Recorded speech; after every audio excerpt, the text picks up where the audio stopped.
Hello everybody and welcome back to another episode of Microsoft Flight Simulator. And this morning I had an interesting email from a developer called VGP asking me if I would take a look at his Powersolo for Microsoft Flight Simulator. And honestly, prior to this morning I had no idea what a Powersolo was. But when he sent me the link, I checked it out and here's what we get. So the Powersolo is basically like an ultralight aircraft. It's $15 US what this comes out to. Let's see. Check out our description here. We have rain effect on windows, icing on windows and airplane services, new model disc brakes, added power supply cable for landing light, new parking brake control, windshield transparency and reflection adjusted, now more visible. Gauges glass perfection, now more in-depth adjusted, now more visible, etc., etc.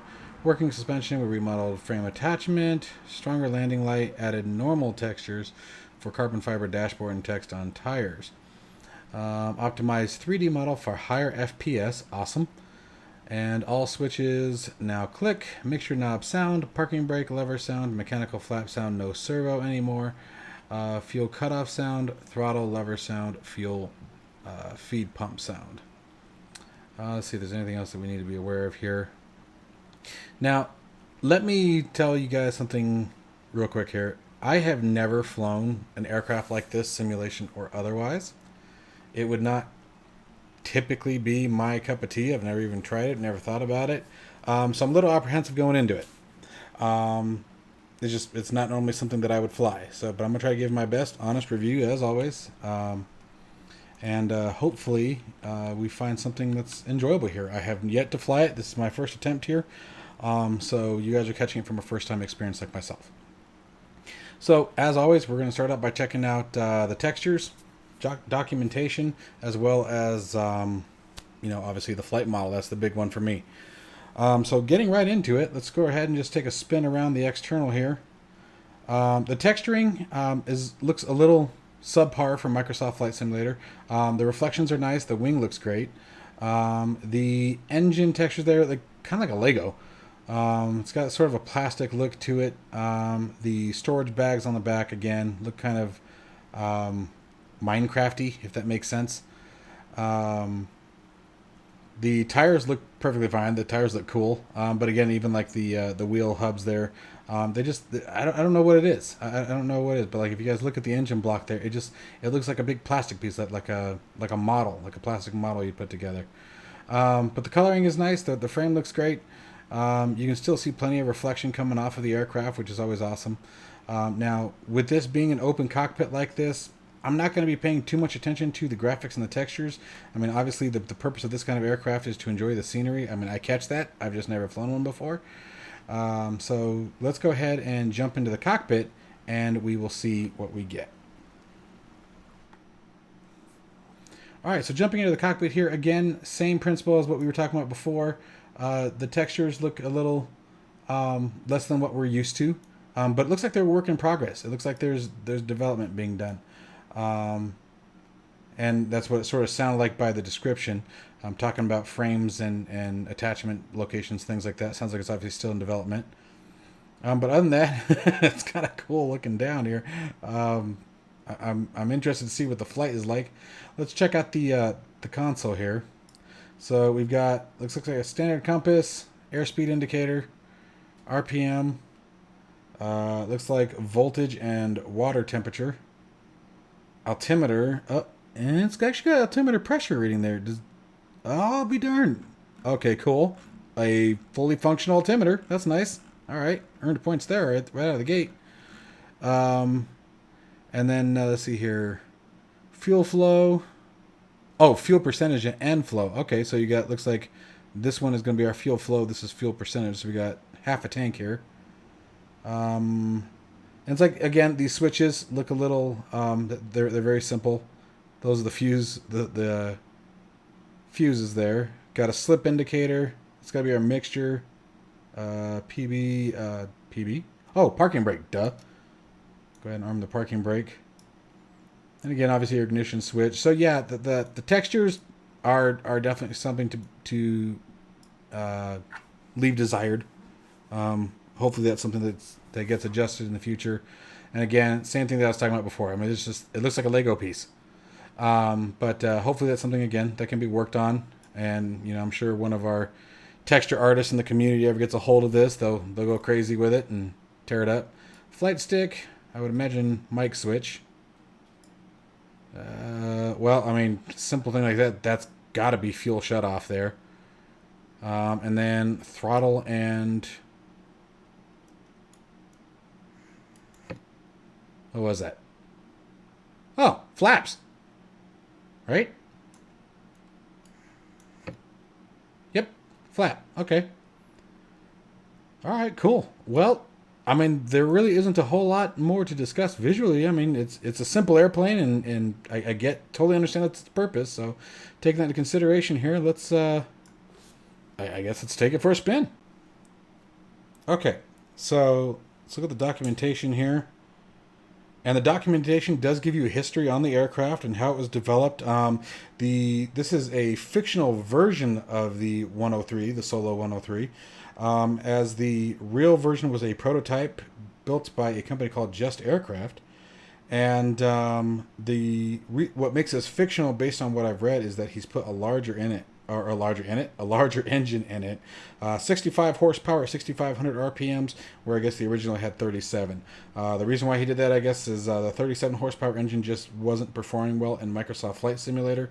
It wasn't working well, so he bumped it up a little bit to make our experience more enjoyable and more authentic. So kudos for that. He had our gameplay in mind, so that's good. All right, so throttle. Oh, what's going on with my head tracker again? Come on, man. Quit messing with me here. All right, so throttle's at idle. Parking brake is set. Fuel cutoff to on. Magneto 1, Magneto 2. And switch the middle position. Crank it.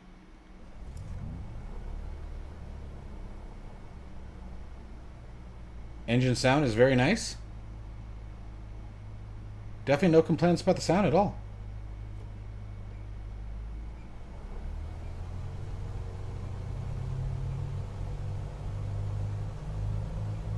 Now that sounds good. I mean, what more can you expect from a two-stroke engine? Mixture does work. Okay, I'm using my axis on that. That's working just fine. So I guess the only thing left to do with an aircraft this simple is get her rolling. And hopefully turn it. Watch out, Fred. Yeah, you're getting a shave. Oh, that had to hurt. Come on, baby, turn. Come on. Turn, turn, turn. Now, as a STOL aircraft, short takeoff and landing, I mean, I guess you should be able to pick them up pretty quick. From what I read, this thing can take off at 18 knots, or fly at 18 knots, I should say, with flaps down. So I'm going to do that. Flaps are down. Max power. Brakes are on. Brakes released. Watching airspeed. There's 20 knots. And up and moving. Whoa, whoa, whoa. Too much. Getting some airspeed there. Flaps coming up. Ooh, that was actually really pleasant. That was cool. All right. This is definitely a much different experience for me. All right, let's check out the trim, because obviously it needs it. Trim is functioning and easy to use. It's not requiring a whole lot of input to get it under control. Hands are off the controls right now.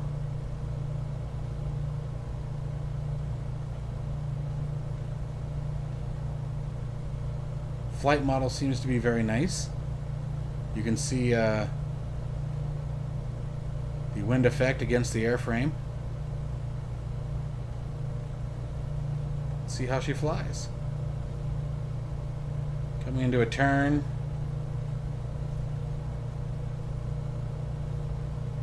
Nothing's too aggressive. That was nice and smooth. Put some bank on the wing and the nose dips as it should. It's centering itself back out, which again, I would expect. This is sort of like flying just a powered kite, right?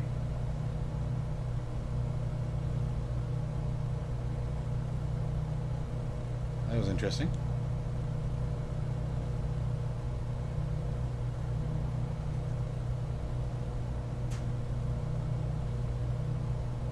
So far, I'm liking this. I'm liking this a lot.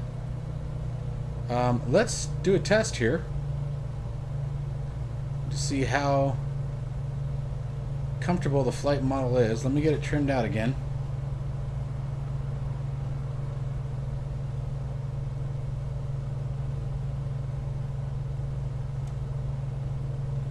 Looks like we're pretty steady at about 300 feet.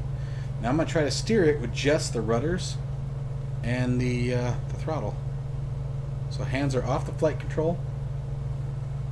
Make a right turn with our rudder pedals here. And as the nose dips, I'm going to add power. Coming back the other way. Ugh, that was my fault. That was bad handling. Let's try that again. So on left rudder, hands are off the controls again.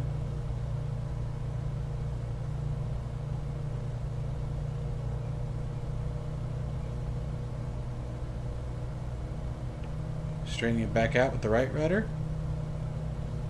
Pulling the throttle off to maintain altitude.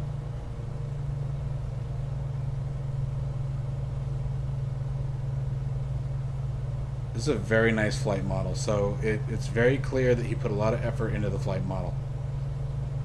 Textures put aside, the flight model is very nice. It's handling very smooth, but not too smooth. Reactions to power and turning forces are as you would expect.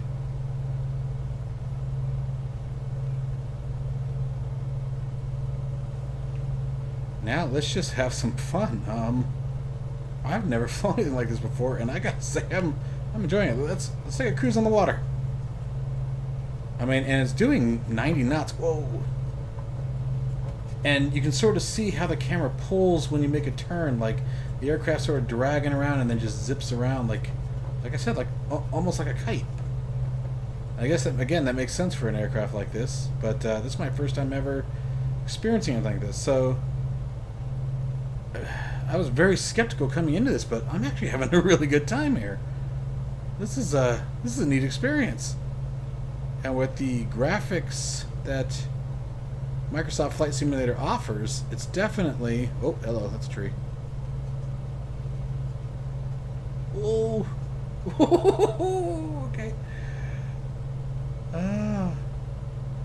Okay, this is fun. I'm having a good time. I'm not gonna lie, I'm having a good time. I'm gonna have to try this in VR. I don't fly much in VR anymore because I'm always recording when I'm flying these days. But this is neat.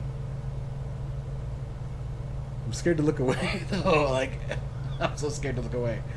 Wow. This thing is awesome. This is awesome. This is, I mean, okay, so the developer gave me the copy of this aircraft, okay? And had he not, I probably never would have purchased an aircraft like this. It was something that never struck my interest. It just didn't. And not only did the developer make a very fun little aircraft, I think he just brought me onto something new here. Now I'm kind of wondering how much fun I've missed out on ignoring those bush flights and things. Woo! Look at the wheels! Look how close we are! Look how close we are! Okay. Mercy. Oh, wow. Okay, so between the graphics and the flight model and the open cockpit, this is neat. I would absolutely recommend this to somebody. $15 US dollars. I think that's an absolutely fair price point. The experience that I'm having, Again, let's put the textures aside for a minute, because yeah, I'm still going to stand firm. The textures, they need some work. But the experience of flying it is fun. This thing is neat. Let's try the short field landing. Now, I've never done anything like that in a plane like this before, so no promises on how successful we are. But let's put some challenge on it. See if I can really mess myself up and try to land right before that water right there. That's what I'm going to try to do here. So I'm going to start slowing down here. See what the speed reduction is like on it. Start trimming for a slower airspeed.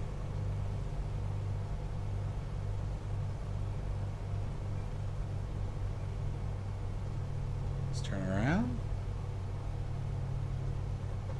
And I'm gonna pop that flap down.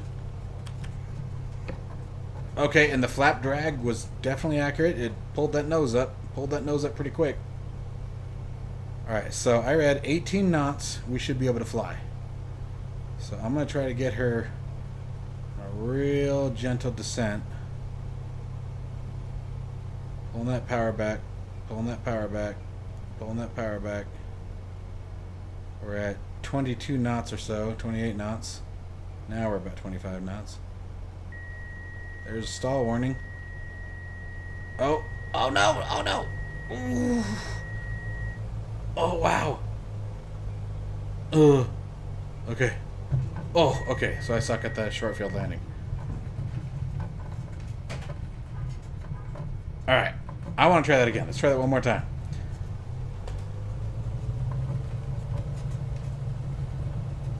There's 20 knots. Popped up. And I'm going to pull that power back off. I'm obviously not going to make my little water challenge here, but let's see if I can do that a little bit better. So let's see, let's just bring it on over here. It's weird being able to turn like this, but I guess when you're only doing 30 knots. Okay, so I'm trying to target my landing here.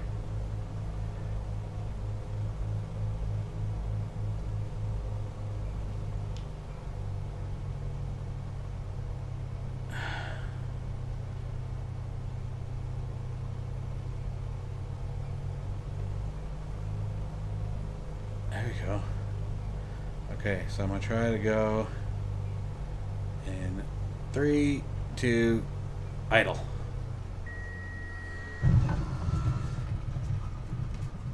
And stopped. Okay. All right, so this thing is a lot of fun. Let's talk about final thoughts. All right, so final thoughts on this aircraft. The price point, absolutely where it needs to be. 12.99 euros, 50 or $12 euros. I think again comes out like 14.99 or 14.90 something US dollars. Again, I can't stress enough. I came into this very skeptical. I've never flown anything like this. I'm very much into complex aircraft. You know, the airliners, even the general aviation aircraft. You know, with all your gauges and the landing gears and the flaps and your approaches and your 3-degree lines and blah blah blah blah. In DCS world, all of them, the full fidelity cockpits, right? I never would have jumped into an aircraft like this had he not asked me to do a review. And I can tell you guys right now that after I'm done recording this, I'm going to be emailing him, thanking him for this opportunity. This thing was a lot of fun. And if you're like me and you never thought that you'd enjoy a plane like this, try it. For $15, it's absolutely worth it. The flight model is definitely within the price range. Yes, the graphics, the textures need some work. They need a lot of work. Again, I mean, if we just look at it here, that's probably my only gripe about this aircraft. I mean, it looks plastic. It looks like, something you see out of like a play school toy box. And again, no offense to the developer, just, if you ask me to do a review, you're going to get the honesty. But put the textures aside. And I very quickly, by the way, while we got up there and got flying, I forgot about the textures very quickly. I stopped looking at the textures. I look down every now and then, checking airspeed and altitude, things like that. But I was no longer focusing on the textures. I was focusing on the environment and the scenery, and being 4 feet off the water and scaring myself. And I'm not kidding. When I'm done here, I'm going to be emailing him, and then I'm going to be trying this thing out in VR. And if I can, the only reason why I don't record VR, by the way, is I'm never happy with the way it looks. I think it's always so choppy, and I want to be giving you guys good quality videos, and so I am working on it. So not to digress here, but I'm going to be trying it in VR. I think this thing's going to be a blast in VR. It's going to be a flight experience that I have never even dared to think about trying. So I would say, again, if you're like me and you're on the fence, or you've never even thought about trying one of these, you've looked at them online and be like, nah, not for me, give it a shot. Give it a shot. And if you do give it a shot, if you're like me, let me know what you think in the comments below. For those of you who do fly these aircraft, tell me where to fly, because apparently I've been missing out on some cool stuff. I want to know some neat places to fly one of these. But I could definitely, if you're in the mood to just sort of pop up in the air and chill, just do some sightseeing, you don't really want to, overthink your flight, you're just looking to relax, this is a plane. This is a plane that's worth your money. Really, really impressed with this. And I mean, I'm still sitting here with a stupid smile on my face, guys. Like, I was not expecting this much enjoyment out as I wasn't. So very pleasant surprise and very grateful surprise. I'm very grateful for this opportunity. So, link down in the description below, guys. Pick up a copy. Make sure you help the developer out and provide your feedback. And I will see you guys in the next one. Take care.